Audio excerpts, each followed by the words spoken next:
आप सभी श्रोतागणों को मेरा प्रणाम। आइए आज सुनते हैं मालती जोशी जी द्वारा लिखित कहानी जिसका शीर्षक है प्रार्थना। तो चलिए शुरू करते हैं कहानी प्रार्थना। ललिता दत्त होकर पति को खाना परोस रही थी कि एकाएक जैसे भूचाल आ गया। पहले तो दाल की कटोरी उछली, फिर पानी का गिलास लुढ़का। थाली भी झंझनाकर नीचे गिरने को ही थी कि उसने थाम लिया और सहमे स्वर में पूछा, क्या हुआ? पति एकदम उठकर खड़े हो गए थे और उनकी आंखों में अंगार बरस रहे थे। उसकी समझ में नहीं आ रहा था कि दाल में नमक ज्यादा हो गया था कि चावल में कंकड़ निकल आया था या फिर कोई बाल वाल।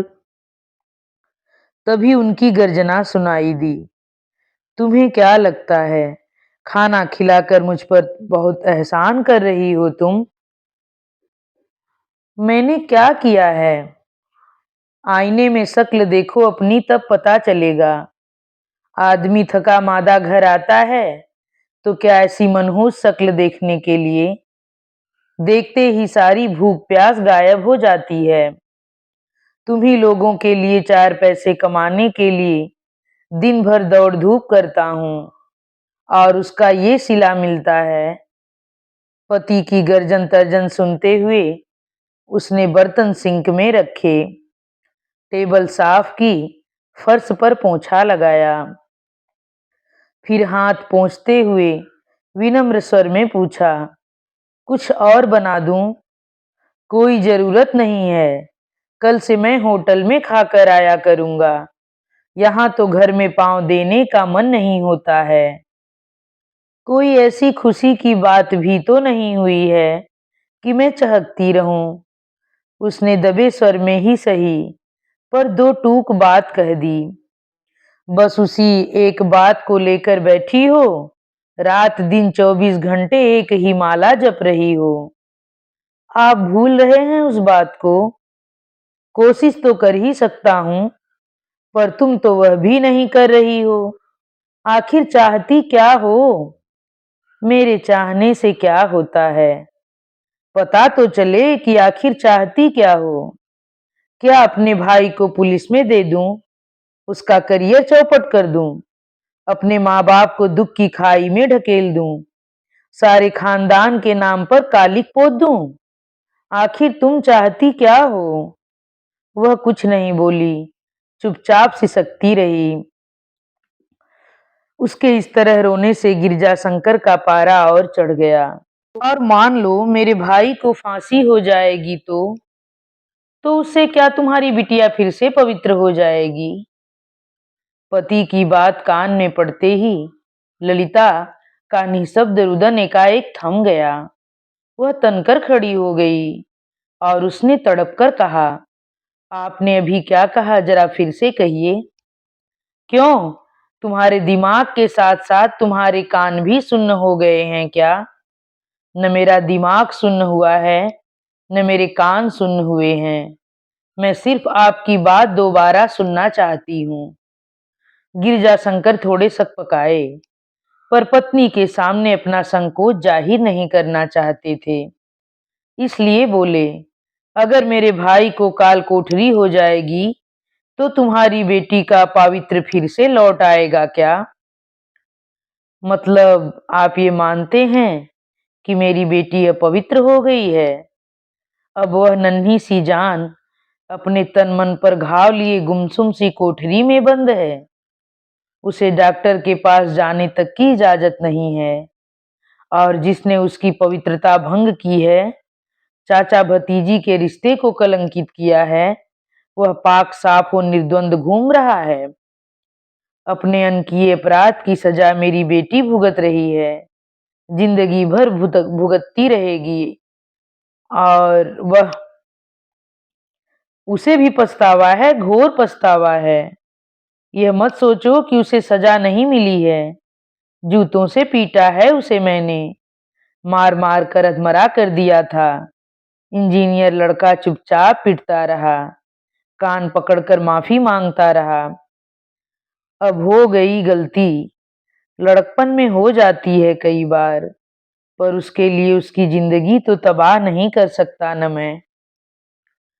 जिंदगी तो मेरी बेटी की तबाह हुई है, और उस पर सितम यह है कि हम किसी से कुछ भी कह नहीं सकते, डॉक्टर के पास भी नहीं जा सकते। खबरदार, जो डॉक्टर का नाम लिया, यह बात अगर घर से बाहर गई तो माँ बेटी दोनों को मैं जिंदा गाड़ दूंगा, याद रखो। ललिता फटी फटी आंखों से पति को देखती रह गई। उसे विश्वास नहीं हो रहा था कि वह वही व्यक्ति है जो कभी उस पर जान छिड़कता था, जिसने अनन्या को अपने हाथों में झुलाया था। कुछ देर के लिए कमरे में सन्नाटा छा गया। उस सन्नाटे में कहीं से दबी घुटी सिसकियों की आवाज सुनाई दी। ललिता दौड़कर भीतर गई। बिस्तर पर औंधे मुंह पड़ी अनन्या रो रही थी। माँ को देखते ही उससे लिपट गई। ऐसे कांप रही थी जैसे उसने कोई बुरा सपना देखा हो। गिरजाशंकर कब दरवाजे पर आकर खड़े हो गए, उन दोनों को पता ही नहीं चला। वे दहाड़े, ये लड़की दिन रात तुम्हारे सर पर सवार रहती है, इसलिए तुम्हारा दिमाग कुंद होता जा रहा है। इसे कल से स्कूल भेजो। स्कूल? हाँ, परीक्षा नजदीक आ रही है। कितने दिन घर में बिठाकर रखोगी? अन्नू, तुम कल से स्कूल जाओगी, समझी? तुम स्कूल नहीं गई तो मैं तुम्हारी मम्मी को गोली मार दूंगा। भयभीत हिरणी की तरह अनन्या ने पिता की ओर देखा और फिर माँ की छाती में दुबक गई। रात भर माँ बेटी इसी तरह एक दूसरे से लिपटी रही। अनन्या बार बार कह रही थी, मम्मी, पापा से झगड़ा मत करो, वे तुम्हें गोली मार देंगे, फिर हम अकेले रह जाएंगे तो चाचा फिर। मम्मी, चाचा से डर लगता है। बेचारी लड़की, वह डर अब भी उसके मन में समाया हुआ है, शायद जिंदगी भर रहेगा। रात आंखों में ही कटी थी। सुबह थोड़ी झपकी लगी थी तो उठने में देर हो गई। अनन्या ने ही उसे जगाया, कहा, मम्मी मेरा टिफिन लगा दो।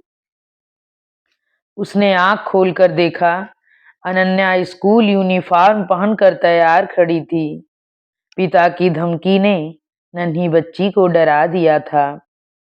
गिरजाशंकर खुद बिटिया को लेकर स्कूल चले गए। ललिता दरवाजे पर मूर्तिवत खड़ी रही। किसी अशुभ की आशंका से उसका मन कांप कांप जाता था।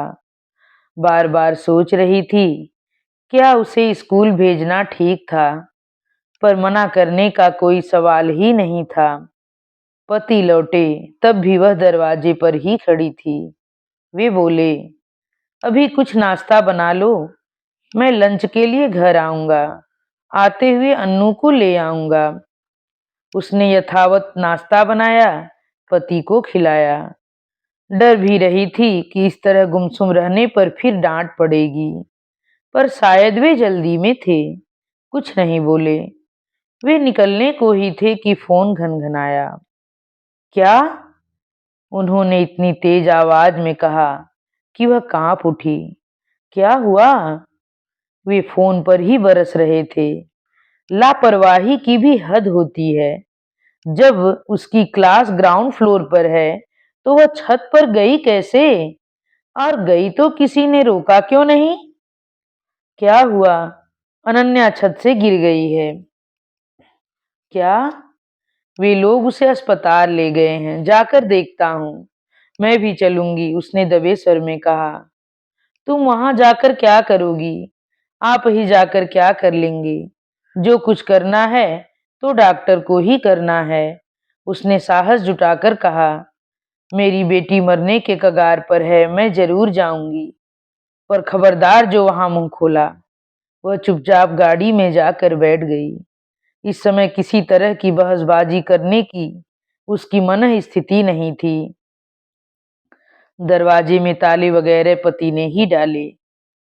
अस्पताल में जाकर देखा, स्टाफ के 3 4 लोगों के साथ प्रिंसिपल मैडम भी मौजूद थीं। अनन्या कहाँ है? उन लोगों ने व्यग्रता से पूछा। भीतर है, डॉक्टर एग्जामिन कर रहे हैं। पतिदेव ने फिर दहाड़ना शुरू किया। आप इस तरह देखभाल करते हैं बच्चों की? वह छत पर गई और किसी को पता भी नहीं चला। इतनी मोटी फीस लेते हैं और धेले भर की सिक्योरिटी नहीं है। अगर मेरी बेटी को कुछ हो गया तो मैं पूरे स्कूल प्रशासन को कोर्ट में खींचूंगा। कह देता हूँ, ईंट से ईंट बजा दूंगा। उत्तेजना में उनके शब्द उल्टे सीधे निकल रहे थे। जब वे कुछ पल सांस लेने के लिए रुके, तो प्रिंसिपल मैडम बोली, आप बोल चुके, अब यह सुनिए। उन्होंने मोबाइल ऑन किया। अनन्या, तुम छत पर क्यों गई थी? मरने के लिए। मरने के लिए क्यों? पापा मम्मी को गोली मार देंगे, मम्मी मर जाएंगी। फिर फिर चाचा से डर लगता है। गिरजाशंकर ने मोबाइल छीनने की कोशिश की, पर प्रिंसिपल सावधान थी। उन्होंने उसे तुरंत पर्स के हवाले कर दिया। आपको शर्म नहीं आई उस मासूम बच्ची की बात रिकॉर्ड करते हुए? कभी कभी अनचाहा काम भी करना पड़ता है। 15 साल से इस पद पर हूँ। आप जैसे अभिभावकों से आए दिन पाला पड़ता रहता है। अपने बचाव के लिए कुछ न कुछ करना ही पड़ता है। आप जैसे संभ्रांत घरों में क्या क्या, पहले इसे संभालिए। सबका ध्यान एकदम ललिता की ओर गया। उसकी पुतलियां उलट गई थीं। मुंह से झाग निकल रहा था। पीपल के पत्ते सा कांप रही थी वह। अनन्या की टीचर्स ने दौड़कर थाम न लिया होता तो वह खड़े खड़े ही गिर जाती। पिछले 15 दिनों से असह्य मानसिक यंत्रणा झेल रही थी। वह बेटी के तन मन की पीड़ा को मन ही मन भोग रही थी। पति के आवेग के कारण ओंठ सिलकर सब कुछ सह रही थी, पर आज के हादसे ने उसकी सहनशक्ति को तार तार कर दिया था। उसके बेहोश होते ही एक हंगामा बर्पा हो गया। तुरंत ही स्ट्रेचर मंगाया गया। गिरजाशंकर 4-5 कदम उसके साथ साथ गए। कहना चाह रहे थे, प्लीज कुछ बोलना मत, पर फिर सोचा, अब छुपाने को रहा ही क्या है। बच्ची ने सब कुछ तो उगल दिया। हताश होकर वे लौट आए। बरामदे में पड़ी बेंच पर बैठकर दीवार से सिर टिका लिया और आंखें मूंद लीं। मन में जैसे एक अंधड़ चल रहा था। दिमाग पर कोई हथौड़े चला रहा था। सर, एक मीठी सी आवाज कानों में पड़ी। आंखें खोल कर देखा। अनन्या की क्लास टीचर मिसेस थॉमस सामने खड़ी थी। डोंट वरी सर, अनन्या जरूर अच्छी हो जाएगी। हम सब मिलकर उसके लिए दुआ कर रहे हैं। थैंक्स, उन्होंने घुटी सी आवाज में कहा। आप भी दुआ कीजिए सर। God is great. वह भलों की प्रार्थना जरूर सुनता है। आप भी प्रार्थना कीजिए सर। वह भी प्रार्थना कर रहे थे, पर वह प्रार्थना क्या बेटी की प्राण रक्षा के लिए थी? और इन्हीं अंतिम शब्दों के साथ यह असीम संवेदना व्यक्त करती हुई यह कहानी यहीं पर समाप्त होती है। आप सभी श्रोतागणों से मेरा विनम्र अनुरोध है कि मेरे द्वारा बोली जाने वाली यह कहानी अगर आप लोगों को पसंद आए तो कृपया मेरे चैनल को सब्सक्राइब, वीडियो को लाइक और कमेंट करके अपने सुझाव जरूर दीजिए। फिर से एक बार धन्यवाद।